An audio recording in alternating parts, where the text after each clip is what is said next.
اللہ اللہ اللہ اللہ ما لنا مولا سوى الله اللہ اللہ اللہ ما لنا مولا سوى الله كلما ناديت يا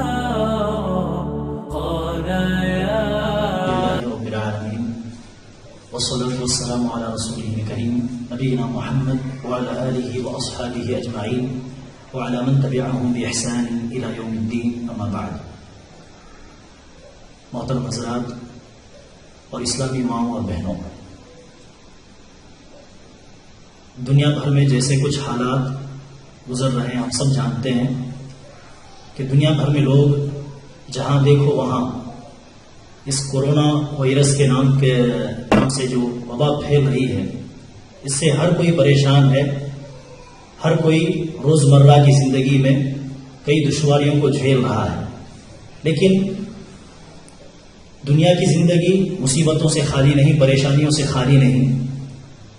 مصیبتیں جب آتی ہیں، پریشانیاں جب آتی ہیں، ایک سچا مسلمان، ایک پکا مسلمان وہ ہے جو ان مصیبتوں کا مقابلہ، ان پریشانیوں کا مقابلہ اللہ تبارک و تعالیٰ کی تقدیر پر راضی رہتے ہوئے صبر کے ساتھ اس کا مقابلہ کریں. بلکہ اس سے بھی اعلیٰ درجہ تو یہ ہے، جیسے کہ ابن القیم رحمہ اللہ ارشاد فرماتے ہیں کہ جب مصیبتیں آتی ہیں تو لوگ 3 حصوں میں بٹ جاتے ہیں. لوگوں کے درمیان 3 قسم کی باتیں ہم دیکھ سکتے ہیں جب لوگوں کے پاس مصیبتیں آتی ہیں، پریشانیاں آتے ہیں. ایک وہ لوگ جو مصیبتوں کا مقابلہ کرتے ہوئے ہار جاتے ہیں، صبر کا دامن چھوڑ دیتے ہیں، اللہ تبارک و تعالیٰ کے خلاف، تقدیر کے خلاف شکوہ شکایتوں کی قطار لگا دیتے ہیں. یہ وہ لوگ. دوسرے قسم کے لوگ کون ہیں؟ جو صبر کے ساتھ، تحمل کے ساتھ ان پریشانیوں کا مقابلہ کرتے ہیں، اللہ تبارک و تعالیٰ کی تقدیر پر راضی رہتے ہیں، اللہ تبارک و تعالیٰ کے فیصلے کو قبول کرتے ہیں، اور صبر کے ساتھ وہ اللہ تبارک و تعالیٰ کے پاس اجر و ثواب کی امید رکھتے ہیں. اور تیسرے وہ لوگ جن کا مرتبہ اس سے بھی اعلیٰ ہے، صبر سے بھی اعلیٰ ہے. وہ لوگ کون ہیں؟ صبر کے ساتھ ساتھ ان مصیبتوں کا مقابلہ کرتے ہوئے، پریشانیوں کا مقابلہ کرتے ہوئے، ان مصیبتوں میں اور پریشانیوں میں وہ لوگ کوئی پازیٹیو، کوئی مثبت پہلو وہ ڈھونڈ لیتے ہیں کہ جس کی وجہ سے نہ صرف صبر کرتے ہیں بلکہ اللہ تبارک و تعالیٰ کا شکر بجا لاتے ہیں. جب خوشی ہوتی ہے، مسرت حاصل ہوتی ہے تو شکر بجا لانا یہ بات تو سمجھ میں آتی ہے، لیکن مصیبتوں کے وقت میں بھی شکر بجا لانا یہ صرف اعلیٰ درجے کے مومنوں کا کام ہے. تو ہمیں چاہیے کہ ہم ان مصیبتوں کے ایام میں، ان پریشانیوں کے ایام میں بھی کوئی پازیٹیو، کوئی مثبت پہلو ہم تلاش کر لیں کہ جس کی وجہ سے یہ دن گزر جانے کے بعد، یہ لاک ڈاؤن کے، یہ پریشانیوں کے گزر جانے کے بعد، کئی دنوں کے بعد، کئی سالوں کے بعد اگر ہم ان دنوں کو یاد کریں تو ہرگز مصیبتوں کی بنیاد پر ہم یاد نہ کریں. یہ نہ کہیں کہ ان دنوں ہم بہت پریشان تھے، بہت مصیبتوں سے دوچار تھے. نہیں، ہم اس بنیاد پر ہم ان دنوں کو یاد کریں کہ ان دنوں میں نے کچھ فائدہ اٹھایا، ان دنوں یہ فائدہ مجھے حاصل ہوا، ان دنوں میں نے جو ہے یہ باتیں سیکھی، دین کی تعلیم میں نے حاصل کی، کچھ نہ کچھ فائدہ اٹھائیں کہ جن کی بنیاد پر ہم ان دنوں کو اچھے انداز سے ہم یاد کریں انشاءاللہ. تو اسی کی ایک گویا کوشش ہے کہ ہمارے شہر پرنا بیٹھ کے چند نوجوان جو عباد الرحمان کے نام پر ایک مشروع چلا رہے ہیں، جس کے ماتحت بہت سارے خیر کے کام ہو رہے ہیں، ان کی ایک چھوٹی کوشش یہ رہی کہ ان لاک ڈاؤن کے دنوں میں لوگوں کا وقت یوں ہی بیکار نہ چلا جائے، اس لیے سوال جواب کی شکل میں، کوئی اس کمپٹیشن کی شکل میں الحمدللہ انہوں نے 10 دن کا ایک مشروع شروع کیا جس میں تقریباً 70 طلباء اور طالبات نے حصہ لیا. اور ظاہر سی بات ہے سوال جواب کی شکل میں بہت ساری معلومات ان تک پہنچی ہوں گی، معلومات میں اضافہ ضرور ہوا ہوگا. تو یہ بہت بڑی اچھی بات ہے، خوشی کی بات ہے. اور یہ سوال جواب کا جو طریقہ ہے، علم پہنچانے کا، علم کو سکھانے کا، تعلیم کا ایک اچھا اسلوب، ایک اچھا طریقہ ہے. اللہ کے رسول صلی اللہ علیہ وسلم کی زندگی میں اس کی 20 مثالیں ہمیں ملتی ہیں. مثال کے طور پر اللہ کے رسول صلی اللہ علیہ وسلم صحابہ کرام کے ساتھ مجلس میں بیٹھے ہوئے تھے. عمر رضی اللہ عنہ صحابی رسول روایت کرتے ہیں کہ اللہ کے رسول صلی اللہ علیہ وسلم کے ساتھ ہم مجلس میں بیٹھے ہوئے تھے کہ اچانک ایک آدمی مجلس میں آ گیا. اس آدمی کی کیفیت وہ بیان کرتے ہیں کہ اس کے کپڑے بالکل سفید تھے. اس کپڑے میں نہ کوئی گرد و غبار ہے، نہ میل کچیل ہے، بالکل سفید. اور اس آدمی کے بال بالکل کالے. اس کا مطلب یہ ہوا کہ وہ مسافر نہیں ہے. مسافر ہوتا تو کپڑے میلے ہوتے، گرد و غبار سے بھرے ہوئے ہوتے اور بال بھی بکھرے ہوئے تھے، پراگندہ ہوتے. مسافر تو نہیں تھا لیکن بستی کا آدمی بھی نہیں تھا. اچانک سے وہ آ گیا اور اللہ کے رسول صلی اللہ علیہ وسلم کے بالکل قریب ہو کر بیٹھ گیا. اور اس آدمی نے ایک سوال کیا، اے محمد بتائیے اخبرنی عن الاسلام، اسلام کا مطلب کیا ہے؟ اللہ کے رسول صلی اللہ علیہ وسلم نے اسلام کی 5 بنیادیں بتا دی کہ شہادہ، کلمہ شہادت کا اقرار کرنا، نماز پڑھنا، روزہ رکھنا، زکوٰۃ دینا اور حج کرنا. پھر اس آدمی نے پوچھا اخبرنی عن الایمان، ایمان کیا ہے بتلائیے. اللہ کے رسول صلی اللہ علیہ وسلم نے ایمان کی 6 بنیادیں بتلا دی کہ اللہ پر ایمان رکھنا، فرشتوں پر، آسمانی کتابوں پر، نبیوں پر، آخرت کی زندگی پر اور اچھی بری تقدیر پر ایمان رکھنا. پھر تیسرا سوال یہ کیا اخبرنی عن الاحسان، احسان کیا ہے بتلائیے. اللہ کے رسول صلی اللہ علیہ وسلم نے جواب دیا ان تعبد اللہ کأنک تراہ فإن لم تکن تراہ فإنہ یراک، تم اللہ کی ایسی بندگی کرو گویا کہ تم اللہ کو دیکھ رہے ہو. اگر یہ تصور نہیں آتا ہے ذہن میں تو ضرور بضرور اللہ تو تمہیں دیکھ رہا ہے. اس تصور کے ساتھ تم اللہ کی بندگی کرو، یہی احسان کا درجہ ہے. پھر چوتھا سوال کیا متی الساعہ، قیامت کب آئے گی؟ اللہ کے رسول صلی اللہ علیہ وسلم نے جواب دیا ما المسئول عنها بأعلم من السائل، پوچھنے والے سے زیادہ علم اس کو نہیں ہے جس کے پاس یہ سوال پوچھا جا رہا ہے. یعنی تم کو بھی اس کا علم نہیں، مجھے بھی اس کا علم نہیں کہ قیامت کب آئے گی. پھر اس سوال کے بعد 5واں سوال یہ کیا اخبرنی عن اماراتها، قیامت کی چند علامتیں تو بتلا دیجئے. تو اللہ کے رسول صلی اللہ علیہ وسلم نے ارشاد فرمایا ان تلد الامة ربتها وان ترى الحفاة العراة العالة رعاء الشاء يتطاولون في البنيان، کہ جب تم دیکھو گے کہ ایک باندھی، ایک لونڈی اپنی مالکن کو جنم دے گی تو سمجھ لینا کہ قیامت قریب آ چکی ہے. دوسری علامت اللہ کے رسول نے بتائی کہ بکریوں کے چرواہے بالکل غریب، جن کے پاس پہننے کے لیے درست کپڑا نہیں ہے، جن کے پیروں میں پہننے کے لیے درست چپل نہیں ہے، بہت غریب چرواہے. لیکن ایسے لوگ ایک زمانے میں بہت بڑے مالدار بن جائیں گے اور بڑی بڑی اونچی اونچی عمارتیں بنانے لگیں گے، مقابلہ کرنے لگیں گے. اللہ کے رسول صلی اللہ علیہ وسلم سے صحابہ کرام نے پوچھا اللہ کے رسول یہ لوگ کون ہیں؟ غریب ہوں گے اور ایک زمانے میں مالدار بن جائیں گے اور اونچی اونچی عمارتیں بنانے میں مقابلہ کرنے لگیں گے ایک دوسرے کا، یہ لوگ کون ہیں؟ تو اللہ کے رسول صلی اللہ علیہ وسلم نے جواب دیا کہ العرب، عرب کے لوگ. جیسے کہ ہم جانتے ہیں کہ آج سب سے اونچی عمارت عرب ہی میں موجود ہے اور سب سے بڑی اس سے بھی اونچی عمارت بنانے کی پلاننگ بھی وہیں پر چل رہی ہے. تو یہ بات بہت سال پہلے اللہ کے رسول صلی اللہ علیہ وسلم نے بیان کر دی. الغرض کہنا مقصد یہ ہے کہ سوال جواب کی شکل میں کئی باتیں صحابہ کرام کے سامنے آئیں. چند دنوں کے بعد یا دوسرے دن اللہ کے رسول صلی اللہ علیہ وسلم نے عمر رضی اللہ عنہ سے پوچھا یا عمر اتدری من السائل، اے عمر جانتے ہو کہ اس دن سوال پوچھنے والا شخص کون تھا؟ اللہ کے رسول صلی اللہ علیہ وسلم سے عمر نے فرمایا اللہ رسول عالم، اللہ اس کا رسول بہتر جانتے ہیں. اللہ کے رسول نے کہا ھذا جبریل جاءکم یعلمکم دینکم، یہ جبریل تھے، فرشتوں کے سردار جبریل علیہ السلام تھے جو انسان کی شکل میں آپ لوگوں کے پاس آئے، آپ لوگوں کے درمیان آئے تاکہ تم کو تمہارا دین سکھائیں. تو سوال جواب کی شکل میں بہت ساری باتیں جبریل علیہ السلام نے لوگوں کو سکھائی. اور اسی طرح ابن عمر رضی اللہ عنہ روایت کرتے ہیں کہ ایک مرتبہ اللہ کے رسول صلی اللہ علیہ وسلم نے صحابہ کرام کے سامنے کہا کہ مومن کی مثال اس درخت کی طرح ہے جس درخت کا کوئی بھی حصہ، کوئی بھی جز بیکار نہیں جاتا.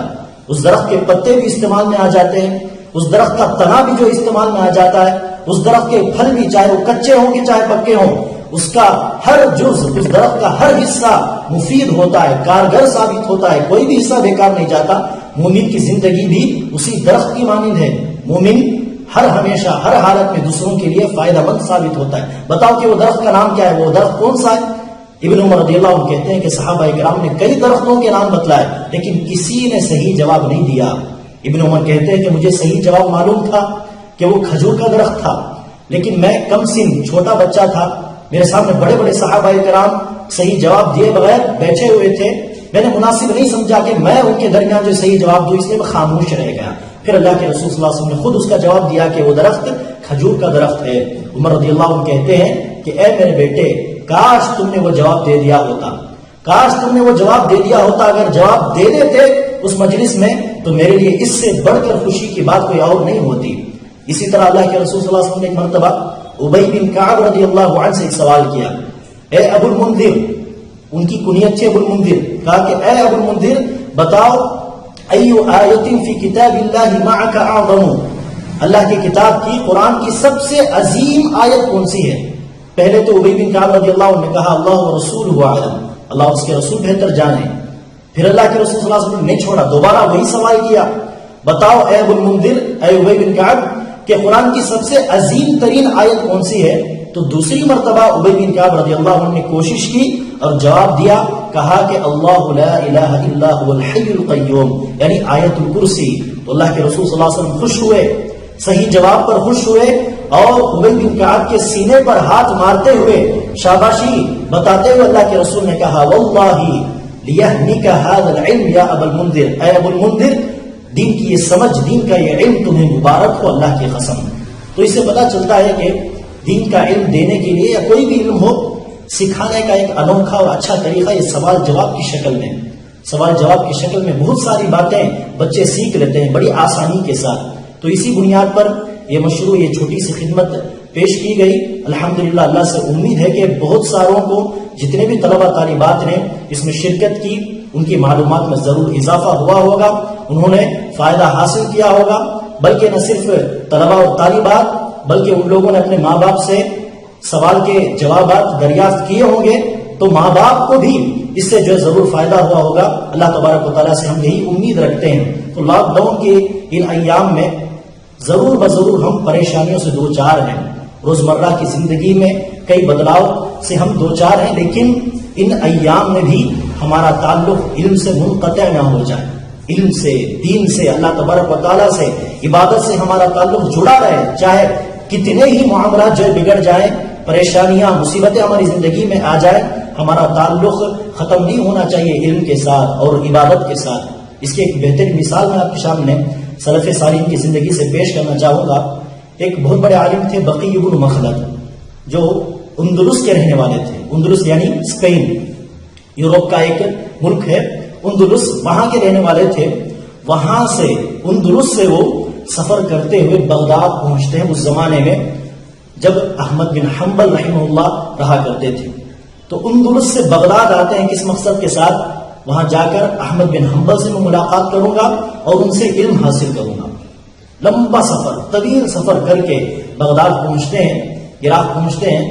لیکن پتہ چلتا ہے کہ احمد بن حنبل رحمہ اللہ پر وقت کے خلیفہ نے پابندی لگا دی ہے، بین کر دیا ہے. وہ مجلس قائم نہیں کر سکتے، مسجد میں بیٹھ کر وہ طلبہ کو پڑھا نہیں سکتے، بین کر دیا گیا ہے. آئے پتہ چلا کہ احمد بن حنبل کی مجلسیں تو فی الحال نہیں ہیں، وہ علم کی مجلسوں کو ختم کر چکے ہیں، بین لگا ہوا ہے، پابندی لگی ہوئی ہے. بقی بن مخلد رحمہ اللہ احمد بن حنبل کے گھر گئے، جا کر ملاقات کی. کہا کہ میں بہت دور سے آیا ہوں، آنے کا مقصد صرف ایک ہے کہ آپ سے ملاقات کروں اور آپ سے علم حاصل کروں. احمد بن حنبل رحمہ اللہ نے کہا آپ تو جانتے ہوں گے کہ مجھ پر پابندی لگی ہوئی ہے، وقت کے خلیفہ نے مجھے بین کر دیا گیا ہے، میں علم کی مجلسیں جمع نہیں کر سکتا، لوگوں کو پڑھا نہیں سکتا، میں مجلسیں قائم نہیں کر سکتا. کہا کہ ہاں میں جانتا ہوں، میں نے سنا ہے، لیکن میں بہت دور سے آیا ہوں. احمد بن حنبل نے پوچھا کیا آپ مراکش سے، مراکش سے آئے ہیں آپ؟ افریقہ کا ایک بالکل کنارے میں واقع ایک علاقہ ہے. کہا کہ وہاں سے تم آئے؟ کہا کہ میری بستی سے موراکو جانا ہو، مراکش تک جانا ہو تو سمندر کا سفر طے کرنا پڑتا ہے. کہا کہ میں اندلس سے آیا ہوں. کہا پھر تو آپ بہت دور سے سفر کر کے آئے ہیں، آپ کو علم دینے کے علاوہ اس وقت میرے لیے محبوب ترین کام کوئی اور نہیں ہے، لیکن میں کیا کروں گا، میں کیا کر سکتا ہوں، مجھ پر پابندی لگی ہے. بقی بن مخلد نے کہا میں ایک طریقہ بتلاتا ہوں، ایک حیلہ ہم اختیار کرتے ہیں. میں ہر دن ایک سائل کی شکل میں، ایک فقیر کی شکل میں آپ کی دہلیز کے سامنے آ کر کھڑا ہو جاؤں گا اور پوچھنے لگوں گا کہ اللہ کے نام پر کچھ مدد کر دیجئے. آپ مدد کرنے کے بہانے آپ اپنی دہلیز کے اندر، چوکٹ کے اندر مجھے بلا لیجئے آ کر میں کھڑا ہو جاؤں گا اور مدد کرنے کے بہانے ہر دن 10-15 حدیثیں مجھے سنا دیجئے، میرے لیے کافی ہے۔ تو اسی طرح ایک لمبے عرصے تک، جب تک کہ وہ وقت کا خلیفہ مر نہیں جاتا اور دوسرا خلیفہ آ کر احمد بن حنبل پر جو بھی پابندی لگی ہوئی تھی اس پابندی کو ہٹا نہیں دیتا، ان دنوں تک باقاعدہ وہ ہر دن آتے ہیں اور پڑھتے ہیں۔ اس وقت احمد بن حنبل رحمہ اللہ نے شرط لگائی، کنڈیشن لگائی کہ میں اس طرح آپ کو علم دینے کے لیے تیار ہوں، لیکن ایک شرط ہے۔ وہ شرط کیا ہے؟ آپ دوسری مجلسوں میں کہیں پر بھی جو ہے دکھائی نہیں دیں گے، دوسری مجلسوں پر آپ دکھائی نہیں دیں گے، نہیں بیٹھیں گے، کیونکہ آپ دوسری مجلسوں میں شرکت کریں گے تو لوگوں کو پتا چل جائے گا کہ آپ اندلس سے پڑھنے کے لیے آئے ہیں، پھر آپ سائل کی شکل میں میرے گھر کے سامنے کھڑے ہو جائیں گے، لوگوں کو پتا چل جائے گا کہ یہ احمد بن حنبل سے پڑھنے کے لیے آیا ہے اور احمد بن حنبل اس شخص کو پڑھا رہے ہیں پابندیوں سے ہٹ کر، بیان کے باوجود۔ تو اس لیے اس شرط کے ساتھ ساتھ اگر آپ میرے پاس پڑھنے آئیں گے تو میں علم دینے کے لیے تیار ہوں۔ اس شرط کو قبول کیا اور ہر دن اسی طرح وہ آ کر پڑھتے ہیں، یہاں تک کہ دوسرا خلیفہ آتا ہے، ان پابندیوں کو دور کرتا ہے، ہٹا دیتا ہے۔ پھر اس کے بعد علم کی مجلسیں پھر جو ہے شروع ہوتی ہے احمد بن حنبل رحمہ اللہ کی۔ ڈھیر سارے لوگ، ہزاروں طلبہ آ کر اس مجلس میں بیٹھتے ہیں۔ تو احمد بن حنبل رحمہ اللہ نے بقی بن مخلد کی جانب اشارہ کرتے ہوئے کہا کہ هذا الذي يصدق عليه اسم طالب العلم، طالب علم کا نام کسی پر 100% فٹ ہوتا ہے تو اسی شخص پر، بقی بن مخلد پر فٹ ہوتا ہے، کیونکہ انہوں نے پریشان کن حالات میں بھی طلب علم کا سلسلہ جو ہے منقطع نہیں کیا بلکہ علم سے جڑے ہوئے تھے۔ تو ہمیں بھی چاہیے کہ ہم ان پریشان کن حالات میں بھی علم سے جڑے رہنے کی ہم کوشش کریں۔ محترم حضرات، اس موقع پر میں یہ کہنا چاہوں گا کہ آج مسلمانوں کو کا سب سے بڑا عالمیہ، سب سے بڑی مصیبت ہے جہالت۔ جہالت، لا علمی کی وجہ سے کئی مصیبتوں سے آج مسلمان دو چار ہیں۔ دینی اعتبار سے میں کہہ رہا ہوں سب سے بڑا مسئلہ آج جہالت ہے۔ کیسی جہالت؟ سبحان اللہ، شادی بیاہ کا موقع ہو تو جو کرنے کے کام ہیں وہ نہیں کرتے۔ مثال کے طور پر مہر دینا ضروری، لیکن کتنے لوگ ایسے ہیں جن کو مہر کے تعلق سے کچھ بھی علم نہیں۔ کئی لوگ ایسے ہیں جو مہر دیے بغیر مر بھی جاتے ہیں اور مرنے کے بعد بیوی سے لوگ ملاقات کر کے کہتے ہیں کہ مہر معاف کر دو، مہر معاف کر دو۔ کرنے کے کام نہیں کرتے، لیکن شادی بیاہ کے نام پر 5 منٹ کا کام ہے نکاح کا مسئلہ، لیکن 15-20 دن پتہ نہیں ہزاروں رسم و رواج کے ساتھ شادی بیاہ کا وہ جو ہے کام انجام دیتے ہیں جہالت کی بنیاد پر۔ جو کرنے کا کام ہے وہ نہیں کرتے، لیکن شادی بیاہ کے موقع پر 1000 رسم و رواج۔ اور اسی طرح آپ لے لیں مثال کے طور پر بچہ گھر میں پیدا ہوا یا پیدا ہونے سے پہلے پتہ نہیں کہ مہینے کے 4-5 مہینے کے گزر جانے کے بعد کوئی رسم، پھر بچہ پیدا ہونے کے 40 دن کے بعد کوئی رسم، پھر بچہ پیدا ہونے کے بعد ہر سال برتھ ڈے منانا۔ جہالت کی بنیاد پر نہ کرنے کے بہت سارے کام کر لیتے ہیں، لیکن عقیقہ جو سنت سے ثابت ہے، 7ویں دن عقیقہ کرنا اللہ کے رسول صلی اللہ علیہ وسلم کی سنت رہی ہے، کتنے لوگ ہیں جو عقیقے کی سنت ادا کرتے ہیں۔ تو اس طرح جہالت کی بنیاد پر بہت علم سے دور ہیں لوگ، دین سے بالکل دور ہیں، بدعت و خرافات میں ملوث ہیں۔ ہمیں چاہیے کہ ہم اپنی ذمہ داری کو سمجھیں کہ عبادت، نماز ہو، روزہ ہو، زکوٰۃ ہو، حج ہو، اور اسی طرح تجارت کرنے والوں کے لیے تجارت کے تعلق سے دین کا علم حاصل کرنا، یہ تمام بنیادی تعلیم حاصل کرنا مجھ پر ضروری ہے۔ یہ ذمہ داری کا احساس ہم میں سے ہر کسی کے پاس آنا چاہیے۔ نماز پڑھنا ضروری، لیکن آج تک مجھے نماز کی بنیادی مسائل نہیں معلوم۔ روزہ رکھنا مجھ پر ہر رمضان ضروری، لیکن رمضان کے بنیادی مسائل مجھے آج تک نہیں معلوم۔ یہ احساس ہم میں سے ہر کسی کے پاس آنا ضروری ہے، اور اس احساس کے ساتھ بنیادی علم ہم اہل علم سے حاصل کرنے کی پوری کوشش کریں۔ اور جو بھی یہ سوال و جواب کی شکل میں ہو یا مرکزوں میں، مسجدوں میں جب کبھی درس کا موقع ملے، اپنی اپنی سہولت کے مطابق وہ موقع ہو، ان موقعوں کو گنوانا نہیں چاہیے، ان موقعوں کو بھرپور استعمال میں لا کر فائدہ اٹھانے کی ہم کوشش کریں۔ ابن حزم رحمہ اللہ ایک بہت بڑے عالم تھے، وہ مسجد میں داخل ہوتے ہیں، داخل ہونے کے فوراً بعد بیٹھ جاتے ہیں۔ ایک شخص آتے ہیں ابن حزم رحمہ اللہ سے، کہتے ہیں کہ تمہیں اتنی بھی عقل نہیں کہ مسجد میں آنے کے بعد 2 رکعت پڑھنے کے بعد ہی بیٹھنا چاہیے، بغیر 2 رکعت پڑھنے کے مسجد میں بیٹھنا درست نہیں ہے۔ کہا کہ مجھے نہیں معلوم، پھر اس کے بعد 2 رکعت ادا کی، اس کے بعد وہ بیٹھ گئے۔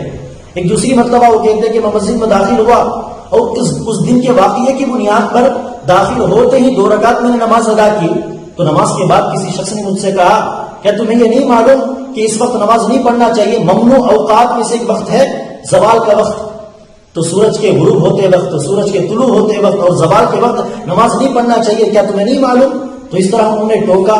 تو ابن حزم رحمہ اللہ نے سوچا کہ بنیادی مسئلہ مجھے نہیں معلوم کہ کس وقت نماز پڑھنا چاہیے، کس وقت نماز نہیں پڑھنا چاہیے، اور کون سی نماز اللہ کے رسول صلی اللہ علیہ وسلم نے ہمیں بتلائی ہیں، یہ علم مجھے نہیں ہے. پھر اس کے بعد انہوں نے اس احساس کے ساتھ علم حاصل کرنا شروع کیا، یہاں تک کہ بہت بڑے فقیہوں، فقہاء میں ان کا شمار ہونے لگا، بہت بڑے علماء میں ان کا شمار ہونے لگا.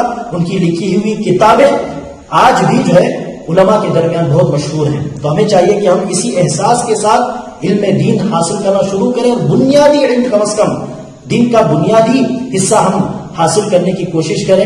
اور یاد رکھیں، دین کے علم سے بڑھ کر اس دنیا میں کوئی دوسری جو ہے اہم چیز نہیں ہے، بہت بڑی دولت کوئی اور چیز نہیں. دین کا علم ہی سب سے بڑی دولت ہے، سب سے بڑا خزانہ ہے اس دنیا کا. اللہ کے رسول صلی اللہ علیہ وسلم کی وہ حدیث آپ یاد رکھیں. معاویہ رضی اللہ عنہ روایت کرتے ہیں کہ اللہ کے رسول نے ارشاد فرمایا، من یرید اللہ بہ خیرا یفقہہ فی الدین. اللہ کسی بندے کے ساتھ بھلائی کا معاملہ کرنا چاہتا ہے، ارادہ کرتا ہے، تو اس بندے کو اللہ تبارک و تعالیٰ دین کی سمجھ دے دیتا ہے. تو دین کا علم اللہ تبارک و تعالیٰ کی جانب سے ہم کو حاصل ہونے والا سب سے بڑا گفٹ ہے، سب سے بڑا خیر ہے. اور اللہ کے رسول صلی اللہ علیہ وسلم نے ارشاد فرمایا، جو کوئی علم دین حاصل کرنے کے لیے باہر نکلے، چاہے وہ مسجد کی جانب نکلے، چاہے مدرسے کی جانب وہ چل کر جائے، جو کوئی علم دین کی تلاش میں گھر سے باہر نکلے، من سلک طریقا یلتمس فیہ علما سہل اللہ لہ بہ طریقا الی الجنہ، اللہ تبارک و تعالیٰ اس کے لیے جنت کا راستہ آسان کر دیتا ہے. تو ہمیں چاہیے کہ ہم دین کی بنیادی چیزیں کم از کم حاصل کرنے کی بھرپور کوشش کریں. اور جب کبھی اس طرح کوئز کمپٹیشن ہو یا درس و محاضرے کا موقع ہمیں ملے، ان موقعوں کو استعمال میں لاتے ہوئے علم حاصل کرنے کی، معلومات میں اضافہ کرنے کی پوری کوشش کریں. اسی میں ہماری دنیا اور آخرت کی بھلائی ہے. اللہ تبارک و تعالی ہم تمام کو اس بات کی توفیق عطا فرمائے. تمام مسلمانوں کو اللہ تبارک و تعالی دین کی سمجھ، دین کا علم عطا فرمائے، اور جہالت کی ظلمتوں سے اللہ تبارک و تعالی تمام مسلمانوں کو بچائے رکھے. آخر میں ہم اس کوئز کمپٹیشن کا نتیجہ سناتے ہیں کہ شہر کرناٹک کے چند نوجوان جو عباد الرحمان کے نام پر ایک مشروع چلاتے ہیں، جس کے ماتحت بہت ساری خدمات، الحمدللہ سماجی خدمات، اور دوسری طرف علماء کی رہنمائی میں لوگوں کو جو ہے روزمرہ کے دعاؤں کو نوٹس کی شکل میں، پیمفلیٹ کی شکل میں جو ہے بانٹنا، اور اسی طرح اسلامک کیلنڈر جو ہے چھپوانا، اور اسی طرح بہت ساری خدمات انجام دے رہے ہیں الحمدللہ. اسی کا ایک سلسلہ ہے یہ سوال جواب کا مسابقہ، یہ کوئز کمپٹیشن. تو اس موقع پر جو مسابقہ چلا ہے 10 دن جو آن لائن کی شکل میں، اس میں 70 طلبہ و طالبات نے حصہ لیا، جس میں سے پہلے انعام اور دوسرا اور تیسرا انعام لینے والے طلبہ کو انشاءاللہ سرٹیفکیٹس بھی دیے جائیں گے، اور مومنٹوز بھی انشاءاللہ دیے جائیں گے، انعامات بھی دیے جائیں گے.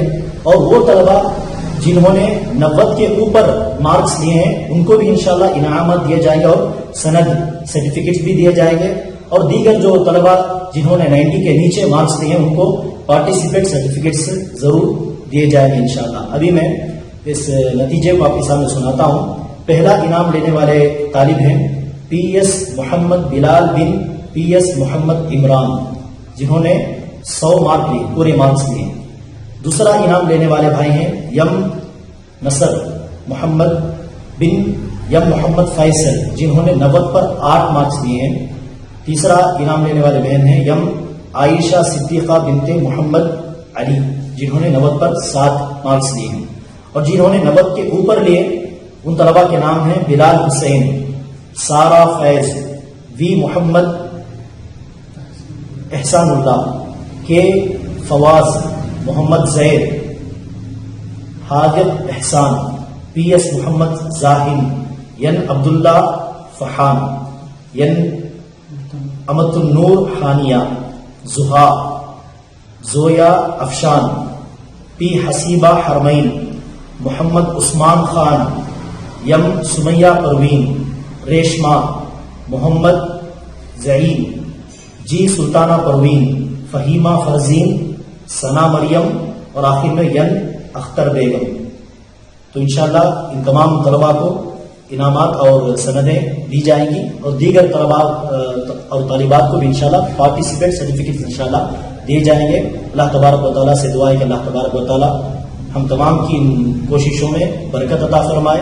اللہ تبارک و تعالیٰ پوری امت مسلمہ کو کامیابی سے ہمکنار کرے. اس دنیا میں بھی اللہ تبارک و تعالیٰ ہمیں کامیاب بنائے, آخرت میں بھی کامیاب بنائے. آمین. وآخر دعوانا الحمدللہ رب العالمین. انشاءاللہ اس لاک ڈاؤن کی وجہ سے انعامات لاک ڈاؤن کے ختم ہو جانے کے بعد آپ کے گھروں تک انشاءاللہ پہنچا دیے جائیں گے, کیونکہ مومنٹوز ہوں یا شیلڈز ہوں اس کے بنانے میں کچھ دقت پیش آ رہی ہے انشاءاللہ. تو لاک ڈاؤن کے بعد انشاءاللہ انعامات تقسیم ہو جائیں گے. اللہ